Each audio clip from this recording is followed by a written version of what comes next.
কোনো ধরনের কোটা থাকবে না। চাকরির ক্ষেত্রে কমিটির মাধ্যমে, বাণিজ্যের মাধ্যমে কোনো চাকরি হবে না।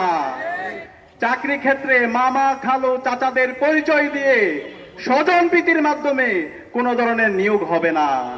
কিন্তু আজকে খুবই দুর্ভাগ্যের বিষয়, আজকে জুলাই বিপ্লবের 2 বছর পরে নির্বাচিত সরকার আসার পর আমরা আশা করেছিলাম বিপ্লবের সে আকাঙ্ক্ষাকে তারা ধারণ করবে, কিন্তু আজকে আমরা হতাশ হয়েছি। আজকে নির্বাচিত হওয়ার 6 মাস পরে আমরা দেখতে পাচ্ছি পুরো ছাত্র সমাজের পেটে লাথি দেওয়ার জন্য বর্তমান সরকার বন্দোবস্ত করেছে। আমরা দেখতে পেয়েছি গত 3 আগস্ট শিক্ষামন্ত্রীর নেতৃত্বে একটি প্রজ্ঞাপন হয়েছে। সেই প্রজ্ঞাপন আমরা দেখতে পেয়েছি এখন থেকে সকল বেসরকারি স্কুল কলেজের যে নিয়োগের সুপারিশ করবে স্কুল কলেজের ম্যানেজিং কমিটি। এনটিআরসি আর কোনো ধরনের সুপারিশ করবে না। এনটিআরসি শুধু আপনাকে একটা সার্টিফিকেট দিবে। এর মাধ্যম হলো প্রত্যেকটা স্কুল কলেজের ম্যানেজিং কমিটি যারা দায়িত্বে আছে, কারা দায়িত্বে আছে? যারা ইতিপূর্বে টেম্পো স্ট্যান্ডে চাঁদাবাজি করেছে, দখলবাজি করেছে, সেই ছাত্র দল, যুব দল, বিএনপির বিভিন্ন পর্যায়ে নেতৃবৃন্দরা তারা আপনার থেকে টাকা নিবে, লক্ষ লক্ষ টাকা নিয়ে মামা চাচা খালো বিভিন্ন পরিচয়ে ওই স্কুল কলেজগুলোতে নিয়োগ দিবে। এনটিআরসি আর কোন ধরনের সুপারিশ করতে পারবে না। একটা জাতির জন্য লজ্জা, পুরো জাতিকে, শিক্ষা ব্যবস্থাকে, মেধাকে এই বিএনপি সরকার, তারেক জিয়া সরকার তারা ধ্বংস করে দিতে চায়। সুতরাং আমাদেরকে আবার জাগ্রত হতে হবে এই অন্যায়ের বিরুদ্ধে, এই অন্যায্য দাবির বিরুদ্ধে, শিক্ষা ব্যবস্থাকে ধ্বংসের বিরুদ্ধে পুরো ছাত্র সমাজকে আবার ঐক্যবদ্ধ হতে হবে। আমরা কি পারবো ইনশাআল্লাহ? আমি বাংলাদেশের ছাত্র সমাজকে এবং সকল নাগরিকদেরকে আহ্বান করব, আমাদেরকে এই অন্যায়ের বিরুদ্ধে, এই শিক্ষা ব্যবস্থাকে ধ্বংসের বিরুদ্ধে, এই দুর্নীতির বিরুদ্ধে আমাদেরকে সবাই ঐক্যবদ্ধভাবে আন্দোলন করতে হবে। আমরা কি পারবো?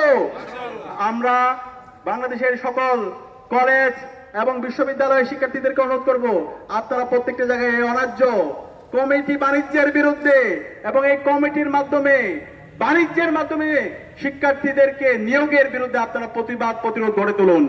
একই সাথে আমি বর্তমান সরকার, তারেক জিয়া সরকারকে আমরা অনুরোধ করব, আপনারা আমাদের স্লোগান দেখতে পেয়েছি সবার আগে বাংলাদেশ। আমরা এখন দেখতে পাচ্ছি সবার আগে হলো কমিটি, সবার আগে হলো বাণিজ্য, সবার আগে হলো দুর্নীতি, সবার আগে হলো শিক্ষাঙ্গনে সন্ত্রাস, সবার আগে হলো দুর্নীতির মাধ্যমে, এই নিয়োগের মাধ্যমে পুরো শিক্ষা ব্যবস্থাকে কলুষিত করা। সুতরাং আমরা আবু সাইদের উত্তরসূরিতে বেঁচে থাকতে সেই দুর্নীতি, সেই সন্ত্রাস, সেই কমিটি, ম্যানেজিং কমিটির মাধ্যমে শিক্ষাঙ্গনে বাণিজ্য, দুর্নীতি, সেটা আমরা হতে দেব না ইনশাআল্লাহ। আমরা দ্রুত সময়ের মধ্যে বর্তমান সরকার এবং শিক্ষা মন্ত্রণালয়কে অনুরোধ করব, দ্রুত সময়ের মধ্যে এই অন্যায্য সিদ্ধান্ত আপনারা বাতিল করেন।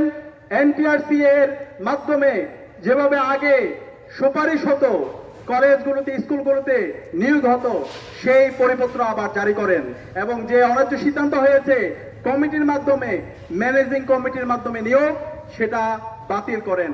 একই সাথে এই অন্যায্য সিদ্ধান্ত যদি বাতিল না হয়, তাহলে বাংলাদেশের আপামর ছাত্র জনতাকে সাথে নিয়ে আমরা দুর্বার আন্দোলন গড়ে তুলব। আমরা সময় দিচ্ছি, আমরা আগামীকাল বিকাল 3টায় ঢাকা বিশ্ববিদ্যালয়ের কেন্দ্রীয় লাইব্রেরির সামনে আমরা গণজমায়েত হব এবং গণজমায়েত পরবর্তী শিক্ষার্থীদেরকে সাথে নিয়ে আমরা আন্দোলন গড়ে তুলব।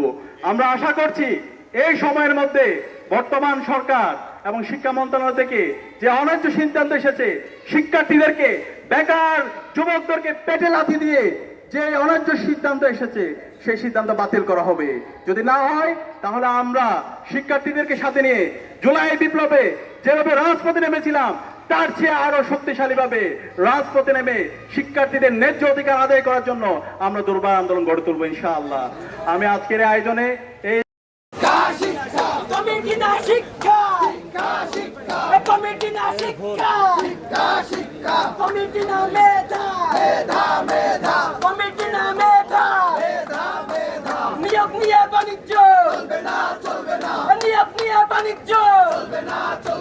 মানি না, মানব না, মানি না, মানব না, নিয়োগ নিয়ে বাণিজ্য নিয়োগ নিয়ে বাণিজ্য নিয়োগ নিয়ে বাণিজ্য নিয়োগ নিয়ে বাণিজ্য নিয়োগ নিয়ে বাণিজ্য নিয়োগ নিয়ে বাণিজ্য নিয়োগ নিয়ে কমিটি নিয়োগ নিয়ে কমিটি নিয়োগ নিয়ে কমিটি নিয়োগ নিয়ে বাণিজ্য নিয়োগ নিয়ে বাণিজ্য নিয়োগ নিয়ে বাণিজ্য নিয়োগ নিয়ে বাণিজ্য